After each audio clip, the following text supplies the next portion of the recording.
ನೋಡಿ ಸ್ಕ್ರೀನ್ ಹೇಳಿ. ಡಾಕ್ಟರ್ ಧ್ರುವಕುಮಾರ್ ಅವರು ಪಾಸ್ಪೋರ್ಟ್ ಜೆರಾಕ್ಸ್ ಕಾಪಿ ಇದೆ. ದೇಶನ ಯಾವಾಗ ಬಿಟ್ಟಿರ್ತಾರೆ, ಯಾವಾಗ ಒಳಗೆ ಬಂದಿರ್ತಾರೆ ಅದನ್ನು ಎಂಟ್ರಿಬಿಡ್ತಾರೆ ಗೊತ್ತು ತಾನೆ. ಕಸ್ಟಮ್ಸ್ ಇಮಿಗ್ರೇಷನ್ ಅವರು ಇಲ್ಲಿದೆ. 2004 ಜನವರಿನಲ್ಲಿ ಅವರು ದೇಶ ಬಿಟ್ಟು ಇಂಗ್ಲೆಂಡ್ ಹೋದರು. ವಾಪಸ್ ಬಂದಿದ್ದು 2006 ಡಿಸೆಂಬರ್ನಲ್ಲಿ. ನೋಡಿ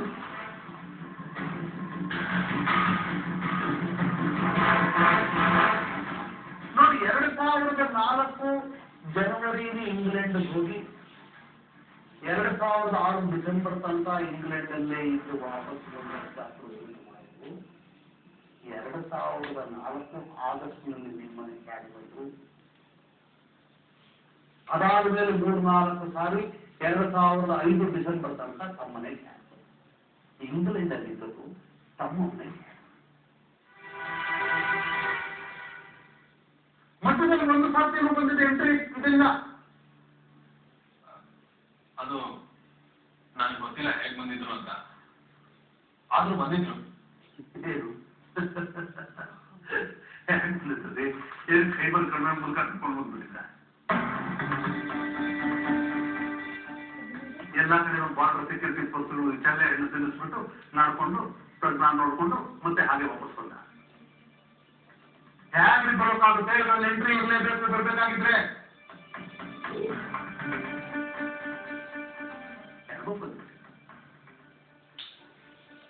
ಅವ್ರು ಇಲ್ಲಿರ್ಲೇ ಬಿಡಿ. ಬನ್ನಿ.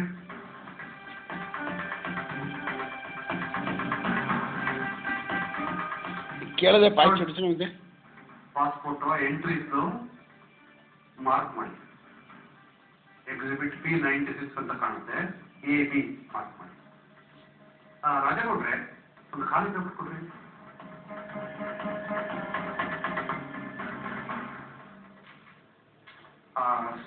ಜುಮ್ಕಿ ಬಾಕ್ಸ್ ಕೊಡಿ.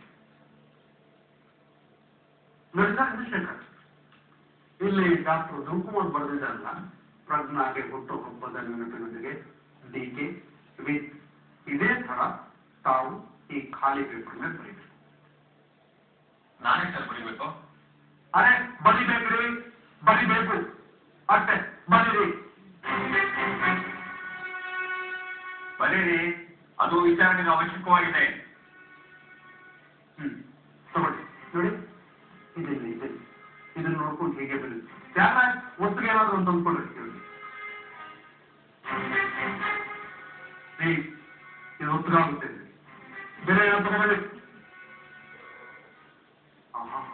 ಏನ್ ಪ್ರಕೃತಿ ಸ್ವಾಮಿ ನಿಮ್ಗೆ ಗೊತ್ತು. ನಿಲ್ಕೊಂಡು ಬರೀ.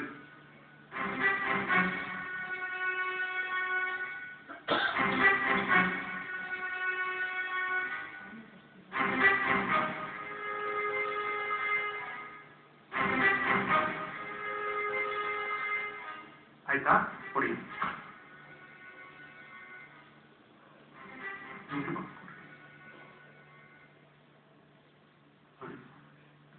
ಇವೆರಡು ಒಂದೇ ಅಕ್ಷರ ಅಲ್ಲ. ಇದು ಹೇಗಿದೆಯೋ ಇದ್ರ ಮೇಲೆ ಬರೆದಿರೋದು ಇದೇ ಅಕ್ಷರದಲ್ಲಿದೆ.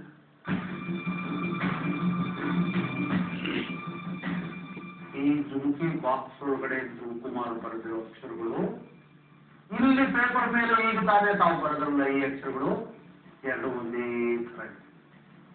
ಎರಡು ನೋಡಿ, ಳ ಅಲ್ಲೊತ್ತು ಎಷ್ಟು ದೊಡ್ಡದಾಗಿ ಬಂದಿದೆ. ಗೆ ನೋಡಿ, ಎರಡು ಒಂದೇ ಅಕ್ಷರಗಳು. ಅಲ್ಲಿಗೆ ನೀವು ಇದನ್ನ ಬರೆದಿರೋದು ಡಾಕ್ಟರ್ ಧ್ರುವಕುಮಾರ್ ಅಲ್ಲ, ಜುಮ್ಕಿ ಬಾಕ್ಸ್ ಮೇಲೆ ಬರೆದಿರೋದು ಧ್ರುವಕುಮಾರ್ ಅಲ್ಲ.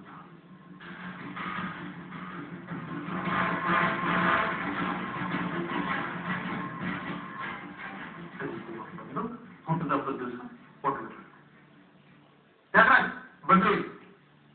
ಇವೆರಡು ಸಹಾಯ ಬಿಟ್ಟು ಕೊಡಿ.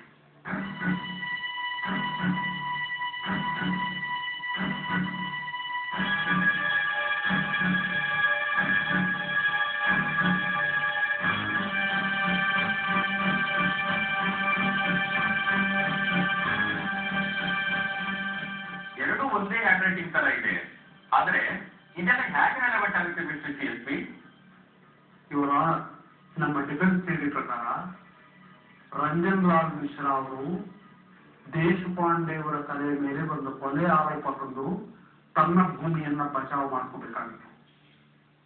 ದೇಶಪಾಂಡೆಯವರ ಮೇಲೆ ಕೊಲೆ ಆರೋಪ ತರೋದಕ್ಕೆ ದೇಶಪಾಂಡೆಯವರು ಕೊಲೆ ಮಾಡಿರಬಹುದು ಅಂತ ನಂಬಿಸಬೇಕಾಗುತ್ತೆ. ದೇಶಪಾಂಡೆಯವರು ಕೊಲೆ ಮಾಡೋದಕ್ಕೆ ಹೇಗೆ ಸಾಧ್ಯ? ಅದಕ್ಕೆ ಒಂದು ಕಥೆ ಕಟ್ತಾರೆ ಮೋಟಿವ್ ಅಂತ. ಅದೇನಂದ್ರೆ ಡಾಕ್ಟರ್ ಧ್ರುವಕುಮಾರ್ಗೂ ಪ್ರಜ್ಞಾಗೂ ರಾಜುವಿನ ಮದುವೆ ಆದ ಕೆಲವೇ ದಿವಸಕ್ಕೆ ಫ್ರೆಂಡ್ಶಿಪ್ ಶುರುವಾಯಿತು. ಆ ಫ್ರೆಂಡ್ಶಿಪ್ ನಿಂದಾಗಿ ಪ್ರಜ್ಞಾ ಡಾಕ್ಟರ್ ಧ್ರುವಕುಮಾರ್ನ ಮದುವೆ ಮಾಡ್ಕೊಳ್ಳೋದಕ್ಕೆ ಇಷ್ಟಪಟ್ಟರು. ಆದ್ರೆ ಅದಕ್ಕೆ ಅಡ್ಡ ಇದ್ದದ್ದು ರಾಜು ಮಾತ್ರ. ರಾಜು ಪ್ರಜ್ಞಾನ ಪ್ರಾಣಕ್ಕಿಂತ ಜಾಸ್ತಿ ಪ್ರೀತಿಸ್ತಾ ಇದ್ದ. ಆದ್ರೆ ಧ್ರುವಕುಮಾರ್ ಪ್ರಜ್ಞಾನ ಫ್ರೆಂಡ್ಶಿಪ್ ನೆಪದಲ್ಲಿ ಬಂದು ಮೀಟ್ ಮಾಡ್ತಾ ಇದ್ದ.